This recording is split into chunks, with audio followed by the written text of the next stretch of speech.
အမြင့်မြတ်ဆုံးနတ်ပုံဖြစ်တဲ့ကိုင်လတ်တောင်းတိမ်မှာအဲ့ဒီနေ့ကလေထုတွေကပိုလန်းဆန်းပြီးမြင့်မြတ်တဲ့စွမ်းရည်တွေနဲ့ပြည့်နေခဲ့တယ်မဟာဒေဝရှိဗနဲ့ဥမာဒေဝီယိုဟာသူတို့ရဲ့နောက်လိုက်တွေနဲ့နတ်ဘုရားတွေကိုငြိမ်းချမ်းစွာကြည့်ရှုနေခဲ့ကြတယ်အဲ့ဒီနေ့မှာလည်းမဟာတတိနာရဒာမူနီရောက်ရှိလာတာနဲ့အတူထာဝရမတ်တန်တင်ခံရမယ့်ပြင်ပွဲတစ်ခုရဲ့အစအတူချင်းကိုဖြစ်စေခဲ့တယ်နာရဒာဟာရှိဗကိုနတ်တတိတလုံးဆက်တယ်ခဲ့တယ်အဲ့ဒါကစัจ java လာတစ်ခုလုံးမှာတလုံးတည်းရှိတဲ့ဉာဏ်ပညာတရတိဖြစ်တယ်မှန်နေတဲ့တရတိကနနခင်းနေလို့ပဲရွှေရောင်တောက်ပါနေသည်တနေရာလုံးကိုမွှေးကြိုင်နဲ့ရနတ်နေပြက်နှက်နေတယ်ဒီတတိကိုစားသုံးသူတိုင်းဟာအမြင့်ဆုံးသောဉာဏ်ပညာကိုရရှိပြီးအရာအလုံးကိုသိမြင်နိုင်လိမ့်မယ်လို့ဆိုကြတယ်ဒါပေမဲ့ပြဿနာကအန်အောတတိကတလုံးတည်းရှိပြီးချစ်ရရဲ့သားတော်နှစ်ပါးတောင်ဖြစ်နေတာပဲပထမတစ်ပါးကတော့ခန့်ညားထဲဝါတဲ့အကူကြီးခန်ခကူမာရာကာတိကေယာဖြစ်တယ်သူကစစ်ပွဲရဲ့အောင်နိုင်သူနဲ့ဘုရားတစ်ပါးဖြစ်ပြီးတွေ့လျက်တဲ့ကိုခန္ဓာရှိတယ်စစ်ဝတ်တန်စာအပြည့်စုံဝတ်စင်ထားကြီးမျက်လုံးတွေကယုံကြည်ချက်နဲ့စိတ်ပိုင်းဖြစ်ချက်တွေပြည့်နေတယ်သူရဲ့သစ္စာရှိတဲ့ရင်ကတော့လှပတဲ့အမီးတောင်ပန်တွေရှိပြီးလေလိုမြန်ဆန်စွာပြန်တတ်နိုင်တဲ့တောင်းတကောင်းဖြစ်တယ်နောက်တစ်ပါးကတော့စင်ကောင်းတဲ့ညီတော်ဂဏေရှာဖြစ်တယ်သူကကြီးမားတဲ့ကိုခန္ဓာရှိပြီးဖြည်းဖြည်းချင်းလှရှားတယ်မျက်လုံးတွေကငင်းချဲမှုနဲ့နှက်ရှင်တဲ့အတွေးတွေပြည့်နေတယ်သူ့ရဲ့ရင်ကတော့မူစီကာလို့ခေါ်တဲ့ကြွယ်လီတကောင်ဖြစ်တယ်နိုင်ရှင်ကြည့်မယ်ဆိုရင်အရှင်ဟုံကိုအယူဆပြီးပြိုင်ပွဲပြင်မှာမဆိုသူကအကိုဖြစ်သူကိုမရင်ရှင်နိုင်အောင်နစ်နာလိမ့်မယ်အဲ့ဒါကိုမြင်တော့ရှိဗဟာပြိုင်ပွဲစီကန်းတွေကိုကြင်ညာရတယ်ငါရဲ့သားတော်နှစ်ပါးဒီတတိကတလုံးလေးရှိပြီးအသင့်တော်ဆုံးဆိုတာကိုတတ်သိပြနိုင်တဲ့သူကိုငါပေးမယ်ကမ္ဘာသုံးလုံးကိုသုံးချိန်ပတ်ပြီးဒီနေရာကိုအရင်ဆုံးပြန်လာနိုင်သူကနိုင်ရသူဖြစ်လိမ့်မယ်ကြင်ညာချက်ပြီးဆုံးတာနဲ့အကိုကြီးခန်ဒီကူမာရဟာယုံကြည်ချက်အပြည့်နဲ့ပြုံးလိုက်တယ်ဒါရသူ့အတွက်အသင့်တော်ဆုံးပြိုင်ပွဲဖြစ်တယ်သူကညီတော်ဂဏေရှကိုအသာစီးရတဲ့အကြည့်နဲ့တစ်ချက်ကြည့်ပြီးသူ့ရဲ့ဒေါင်းဘောကိုခုန်တက်လိုက်တယ်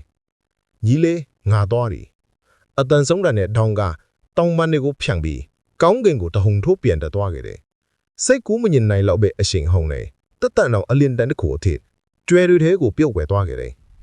အခုဆိုရင်တော်ဝင်ပလင်တော်ရှိမှာညီတော်ဂဏေရှာတယောက်ထဲကြံခဲ့တယ်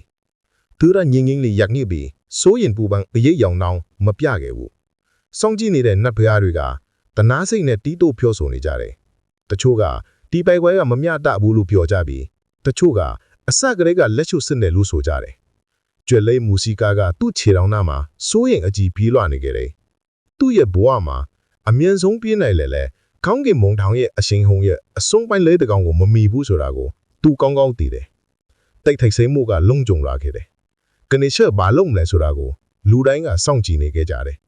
ခရီးစတယ်မလားဒါမှမဟုတ်ရှုံးလိမ့်မှုကိုလက်ခံမလားဆိုတာကိုဒါပေမဲ့ဂဏေရှကဖြည်းဖြည်းချင်းခေါင်းမောက်လိုက်တယ်သူ့မျက်လုံးတွေမှာစိုးညင်ပူပန်မှုရှိပေမဲ့နှက်ရှင်တဲ့ညံမညာအလင်းတွေတောက်ပါနေတယ်သူကသူ့အကိုပျောက်ကွယ်သွားတဲ့ကောင်းကင်ကိုမကြည့်ဘဲနဲ့တော်ဝင်ဘလင်းတော်ပေါ်မှာထိုင်နေတဲ့သူ့ဖခင်နဲ့မိခင်ကိုကြည့်နေခဲ့တယ်သူကဖြည်းဖြည်းချင်းပြီးအာမန်ဘာရှေ့ကိုလမ်းလျှောက်လာပြီးရိုးသေးလေးစားမှုတောင်းညောင်းနေပြီး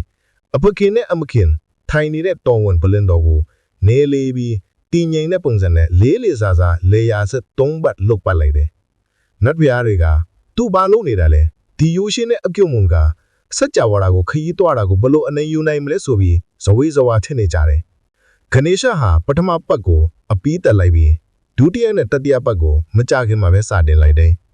ထုံးပတ်ပြီးသွားတော့သူကမူလနေရာမှာပဲဒေါင်းညောင်နေပြီးခိုင်မာတဲ့အသံနဲ့ကျင်ညာလိုက်တယ်အဖခင်နဲ့အမိခင်အခုဆိုရင်တော့ကျွန်တော်ကဘာသုံးလုံးကိုသုံးပတ်ပတ်ပြီးသွားပြီနတ်ဖျားတွေကြားထဲမှာမကြီးထီသွားကြတယ်တချို့ကသူလက်ရွှံ့ပြီးရန်သုံးပြုံးနေတာလို့ထင်ကြပေမဲ့ရှိဗကကျေနပ်စွာပြုံးလိုက်တယ်ဝိနယက်ကဘာဖြစ်လို့ဒီလိုပြောတာလဲဆိုတာကိုရှင်းပြပါဂဏေရှကခေါင်းမောင်ပြီးနားထောင်သူတိုင်းရဲ့နှလုံးသားကိုထိမှတ်နိုင်တဲ့ဓမ္မစကားတွေနဲ့ပြန်ဖြေတယ်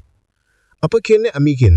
မိမြတ်တဲ့ကျမ်းဂန်တွေမှာမိဘတွေကိုလက်ရစစ်လက်ရကကဘာကိုပတ်ရတဲ့အတူတူနဲ့လို့ဆိုထားတယ်ဘာဖြစ်လို့လဲဆိုတော့သားသမီးတွေအတွက်အဖခင်နဲ့အမိခင်ကဖန်ဆင်းကြတယ်ဖြစ်ပြီးအရာအားလုံးရဲ့ဘိတ်ဟိုဖြစ်လို့ပါခမည်းတော်ရဲ့ကိုခန္ဓာတွေထဲမှာကဘာသုံးလုံးကျွဲတံပြောင်းနေနဲ့ စัจ java လာတစ်ခုလုံးပါဝင်နေတယ်ကျွန်တော်အတွက်ခမည်းတော်တဲ့ကြီးမားတဲ့ကဘာမရှိဘူးခမည်းတော်ကိုလက်ရတာကစัจ java လာတစ်ခုလုံးကိုခရီးသွားတာနဲ့အတူတပဲပါပဲအဲ့ဒီသစ္စာစကားတွေအဆုံးမှာကောင်းကင်တစ်ခုလုံးတိတ်ထိတ်ဆိတ်သွားခဲ့တယ်ဥမာဒေဝီကသူ့သားတော်ရဲ့ချစ်တဲ့နဲ့မေတ္တာကြောင့်ဝမ်းသာမဲ့အရေးတွေကြခဲ့တယ်ရှီဗကတော့တားငယ်ရဲ့ထူးချောတဲ့ဉာဏ်ပညာကိုဂုဏ်ယူသွားယူလိုက်တယ်မှန်တယ်ရှီဗကပြောလိုက်တယ်ခမည်းရဲ့ဉာဏ်ပညာနဲ့ဂျေဇုတီးမှုကခမည်းကအသင့်တော်ဆုံးဆိုတာကိုတတ်သိပြခဲ့ပြီဒါကိုပြောပြီးရှီဗကမြင့်မြတ်တဲ့တရက်တီးကိုကနေရှာကိုပေးလိုက်တယ်အဲ့ဒီအချိန်မှာပဲတတ်တဲ့အောင်အလင်းတန်းတစ်ခုကကိုင်လက်တောင်ကိုပြန်ရောက်ခဲ့တယ်ကန်နီကူမာရကအောင်နိုင်သူဟမ်ဘန်နဲ့ပြန်ရောက်လာပေမဲ့သူ့ညီလက်ထဲမှာတင်းညက်သေးကိုမြန်တော့အံ့ဩသွားခဲ့တယ်ဘလို့ခိနိုင်မှလဲသူကမောပန်းစွာအော်လိုက်တယ်ငါငနာလာနဲ့စัจ java လာကိုပတ်လာတာမင်းဒီညာကတော့မထွက်သေးဘူးကနေရှာကပြုံးလိုက်ပြီးဖြစ်ပျက်ခဲ့တဲ့အရာအလုံးကိုခန္ဒီကူမာရကိုပြောပြတယ်အကြောင်းရင်းကိုကြားတော့အကိုကြီးရဲ့စိတ်ထဲကချိန်ခေါင်းတွေကပျောက်ကွယ်သွားပြီးသူ့ညီရဲ့ဉာဏ်ပညာကိုလုံးလုံးကြရအံ့ဩလေးစားမှုသာကြံရှိတော့တယ်သူကကောင်းကင်ရဲ့အစွန်ဒီညံစံမှာသွားနိုင်ပေမဲ့သူ့ညီကတော့စัจ java ရဲ့အမှန်ကနှလုံးသားကိုသိမြင်နိုင်ခြင်းဆိုတဲ့သူ့ထက်ပိုဝေးလန်းတဲ့ဉာဏ်ပညာကိုပိုင်ဆိုင်ထားတယ်ဆိုတာကိုသူလက်ခံခဲ့တယ်ဒါကစัจ java ကခုလုံးကိုထုံးလိနေတယ်